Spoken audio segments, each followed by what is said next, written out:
Lucas capítulo 5, do verso 1 ao verso 11. Quando a gente lê esse texto, irmãos, nós percebemos um contraste entre agir segundo o seu próprio entendimento e agir segundo a vontade de Deus. O texto apresenta os resultados de uma ação de acordo com o conceito humano, de uma ação às vezes até lógica, mas em contrapartida de uma ação sob a direção e sob a orientação do Senhor. Eu queria falar com os irmãos nessa noite sobre o privilégio que nós temos de vivermos firmados na palavra de Deus. A bênção que Deus concede a você, meu irmão, de dia após dia, semana após semana, ter acesso à palavra de Deus e poder lê-la, e poder meditar nela, e poder permitir que o Espírito Santo fale ao seu coração através dela, e poder ser dirigido por ela. Nós vivemos dias de confusão. Por que são dias de confusão?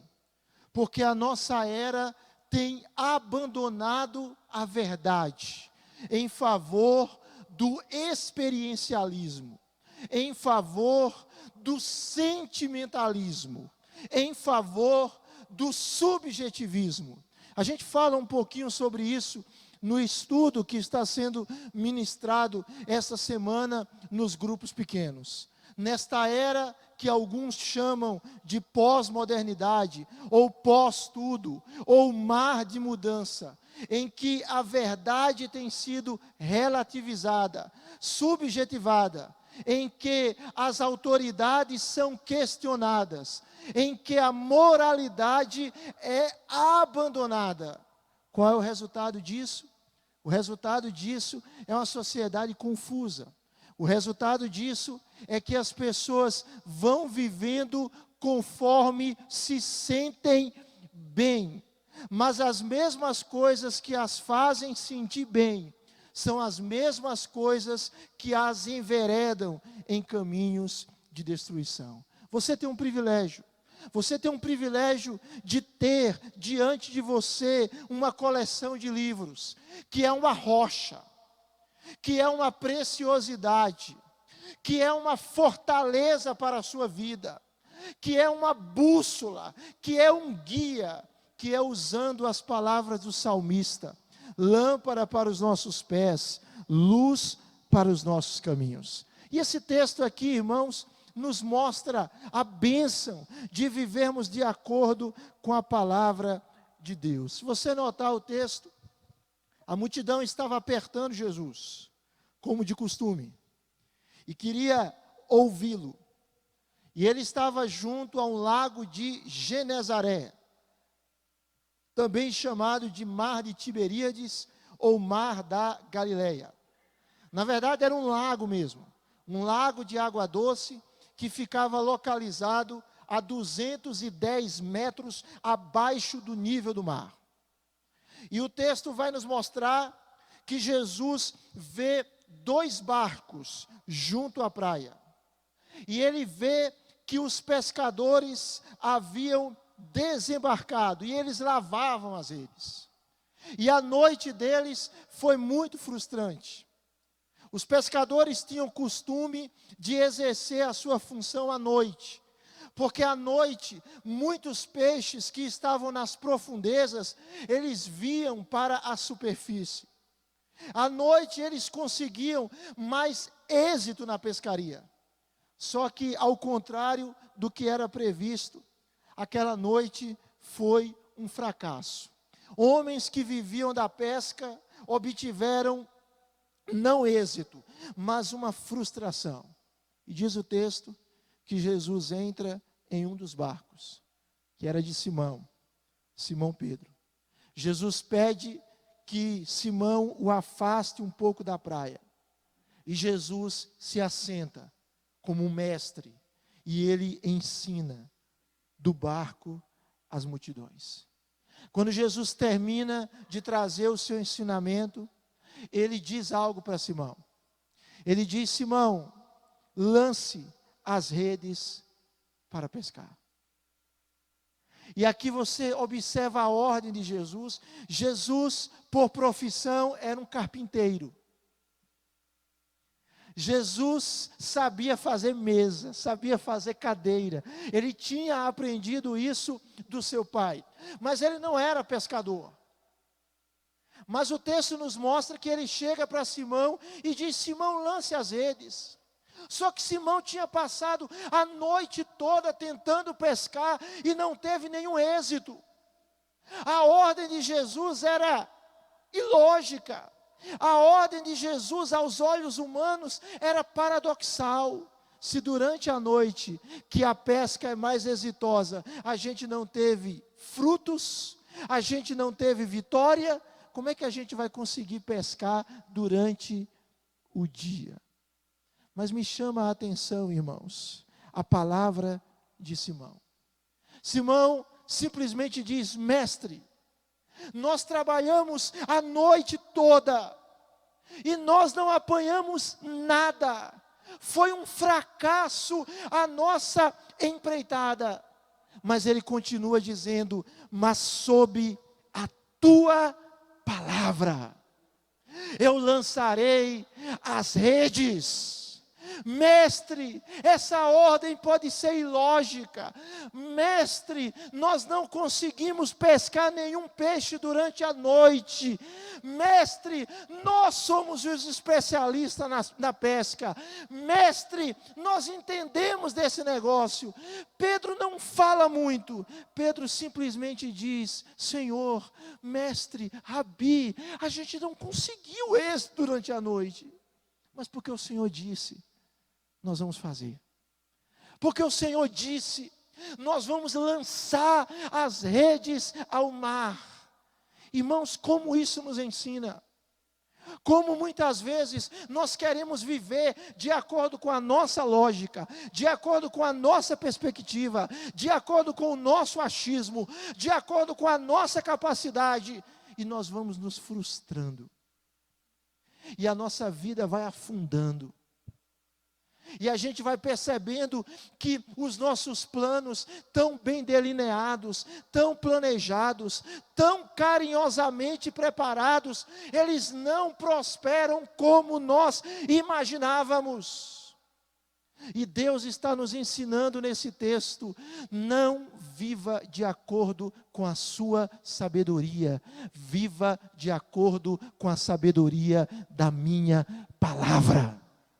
Não viva de acordo com o seu conceito, com o seu achismo, por melhor que ele seja aos seus olhos.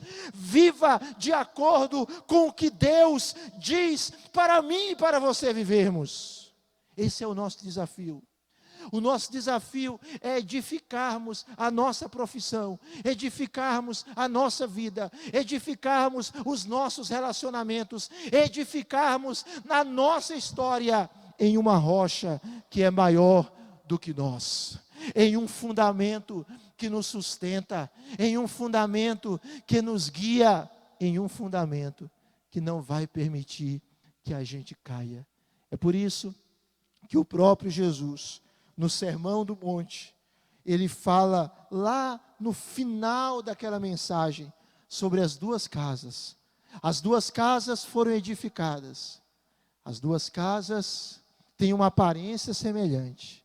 As duas casas sofrem com os temporais, com as chuvas, com os ventos, mas apenas uma casa fica de pé. Apenas uma casa permanece. E a casa que permanece é a que foi edificada sobre a rocha. A casa que cai é a que foi edificada sobre a areia. E Jesus diz que a casa edificada sobre a areia são aquelas pessoas que ouvem a palavra, mas não praticam.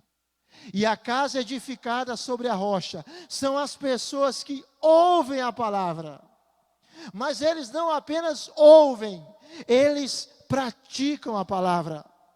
Jesus, Ele está nos ensinando que o que faz diferença na nossa vida, entre uma vida de vitória e uma vida de derrota, não é simplesmente ouvir a palavra, irmãos, mas é obedecer a palavra. Não é simplesmente escutar a voz de Deus, mas é seguir a voz de Deus. Não é simplesmente perceber que Deus está falando, é dizer, eu vou seguir em nome de Jesus, pelo poder do Espírito Santo, pela graça de Deus, aquilo que Jesus está falando. É isso que Deus quer de nós. É isso que Deus deseja de nós. Em que eu e você temos edificado a nossa vida? Em que eu e você temos construído a nossa história? Irmãos, tudo passa, irmãos. Qualquer ideologia, por melhor ou por pior que seja, passa. Todos os pensamentos meramente humanos são transitórios. Mas a palavra que para sempre está firmada nos céus, a palavra do Senhor, irmãos, ela não passa. Não deixe os seus olhos, não deixe o seu coração ser guiado por nenhuma voz estranha à palavra de Deus. O texto vai nos mostrar que Pedro, então, obedecendo a palavra do Galileu, obedecendo a palavra do carpinteiro de Nazaré, do mestre dos mestres, de Jesus Cristo, ele lança as redes, e algo acontece, algo maravilhoso acontece. Diz o texto, irmãos, que quando ele lança as redes, eles apanharam uma quantidade de peixes tão grande, verso de número 6, que as redes rompiam. Aleluia, aleluia.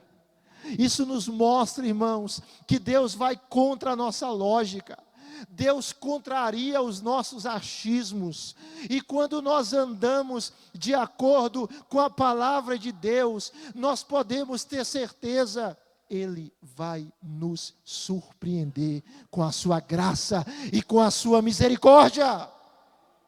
Se a palavra de Deus for o seu guia, meu amado irmão, tenha certeza, você será surpreendido graciosamente pela misericórdia e pela bondade de Deus, de acordo com o plano que Ele mesmo delineou para a sua vida. O texto nos mostra que quando nós entregamos as nossas ações nas mãos de Deus e permitimos que elas sejam dirigidas pelas mãos de Deus, o mesmo Deus vai nos dar o êxito. O mesmo Deus vai confirmar as obras das nossas mãos. O mesmo Deus vai manifestar o seu poder. É muito interessante que a lógica da crendice é: eu vejo, e porque eu vejo, eu creio. Essa é a lógica da crendice. A lógica da fé é: eu creio, e porque eu creio, eu vejo. É o que Jesus diz: se creres, verás a glória de Deus.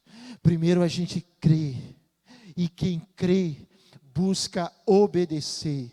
Quem crê, busca fazer o que o seu Senhor orienta. E quem crê, e porque crê, obedece, verá a glória de Deus. Porque esses pescadores da Galileia, esses experts, viram algo ilógico acontecer. Porque eles obedeceram. Eu fico imaginando os peixes nas profundezas, escondidos,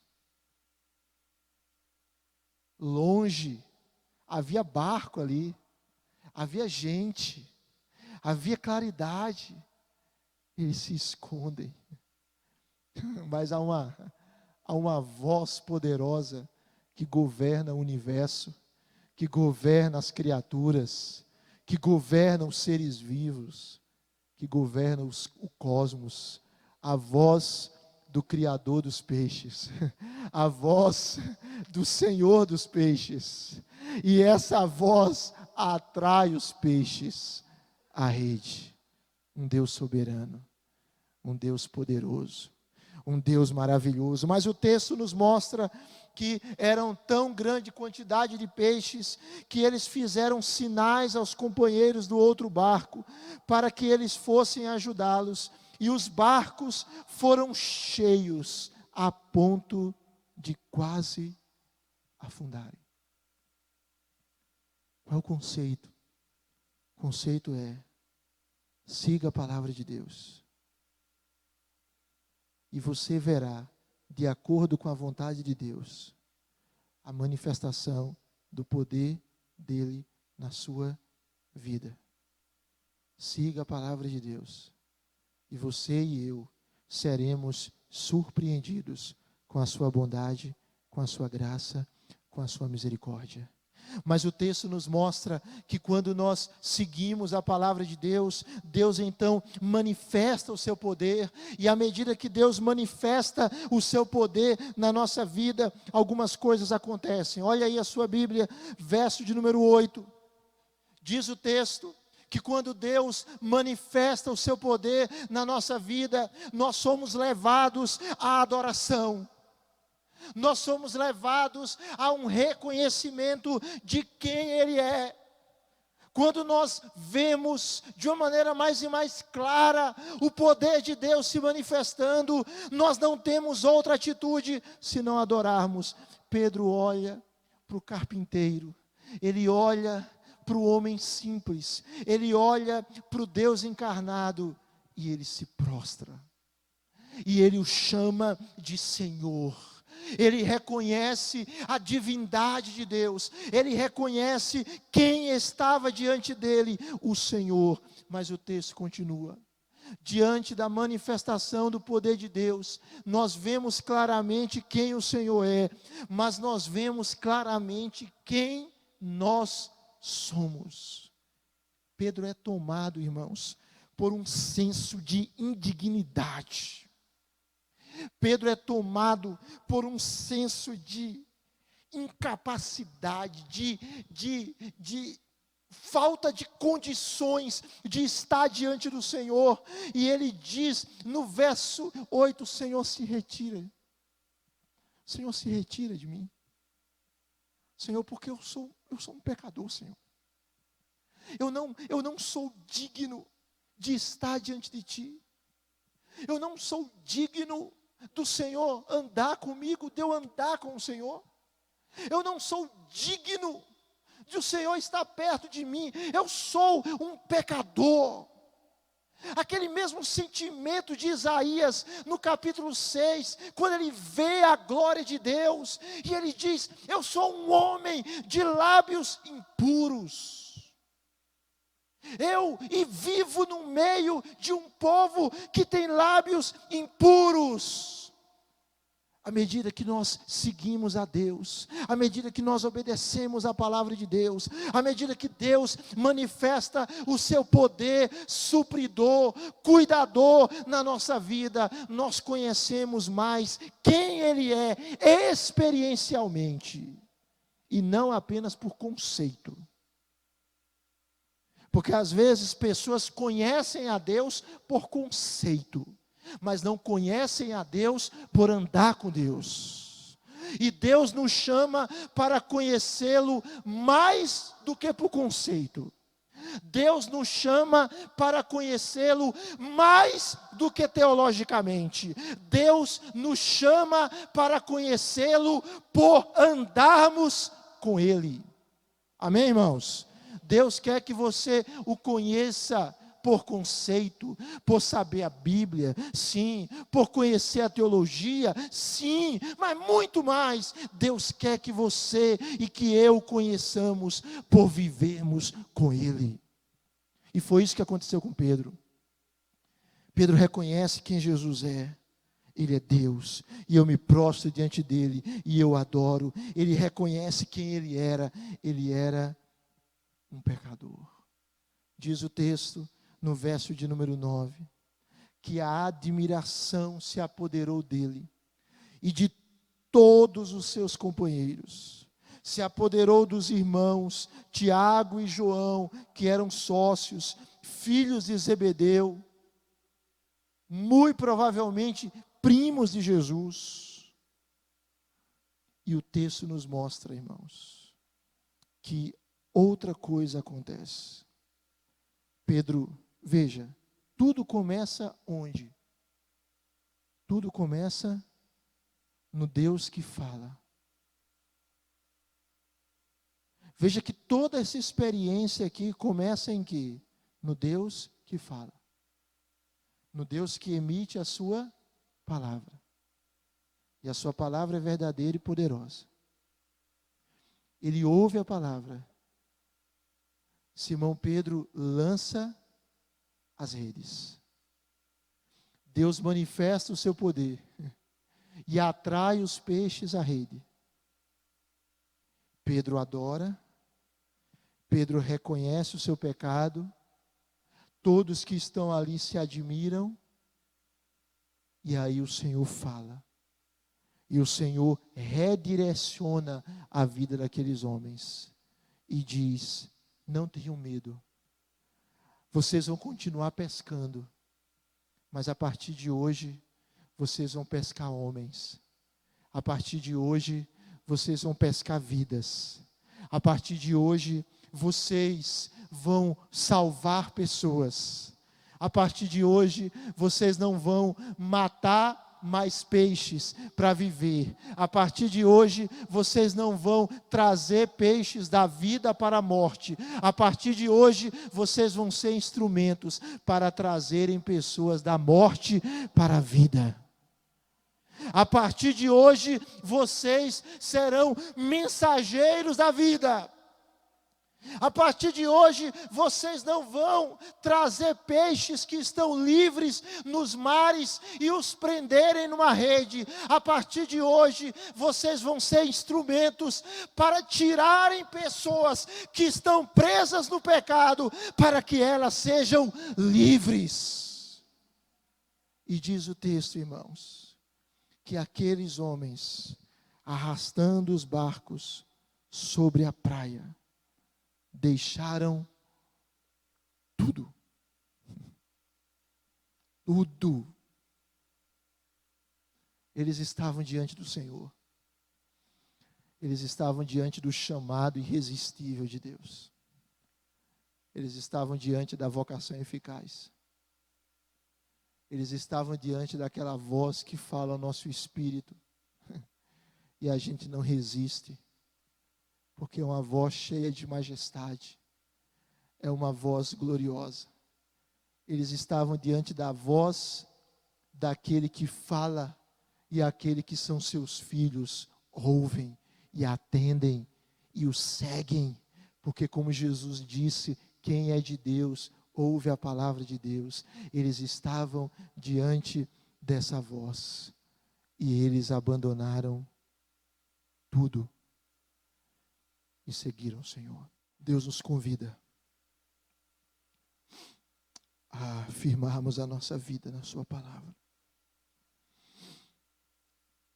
Deus nos convida a orarmos a sua palavra. Deus nos convida a não andarmos segundo nós achamos, mas vivermos segundo a Bíblia diz que nós devemos viver. Deus está lhe chamando, meu amado, a firmar a sua vida em uma rocha inabalável. quando vierem os problemas, quando vierem as provações, a escassez, a angústia, as lutas, as tristezas e os abatimentos, você estará firmado em alguém maior do que você, a palavra eterna de Deus. E ela vai sustentar a sua vida até o fim, que não é o fim, é a porta para a eternidade. Deus está lhe chamando, meu irmão, a edificar a sua vida na voz de Deus. Deus está lhe chamando a seguir a voz de Deus. E ela mesma garante. E ela mesma vai prosperar na sua vida, segundo o propósito de Deus. E à medida que você e eu ouvimos Deus e seguimos Deus, a gente vai experimentar ainda mais da graça dele. A gente vai adorá-lo melhor, porque nós vamos vê-lo pelos olhos da fé de uma maneira mais nítida. A gente vai reconhecer mais a nossa indignidade, o nosso orgulho, a nossa soberba vai sendo quebrada. E a gente vai percebendo cada vez mais que somos pecadores, simplesmente alvos da graça de Deus. À medida que nós vivemos essa dinâmica de palavra de Deus, de ouvi-la e de obedecê-la, o Senhor vai estar falando conosco. O Senhor vai estar redirecionando a nossa vida, como redirecionou a vida daqueles pescadores. O Senhor vai estar guiando a nossa vida. O Senhor vai estar nos mostrando cada vez mais a missão dEle para nós, o propósito dEle para nós. E mais, nós vamos reconhecer que Ele é precioso demais. E a gente não vai pestanejar, a gente simplesmente vai continuar o seguindo por onde Ele nos guiar. Porque o Cordeiro venceu. O Cordeiro venceu. Vamos segui-lo.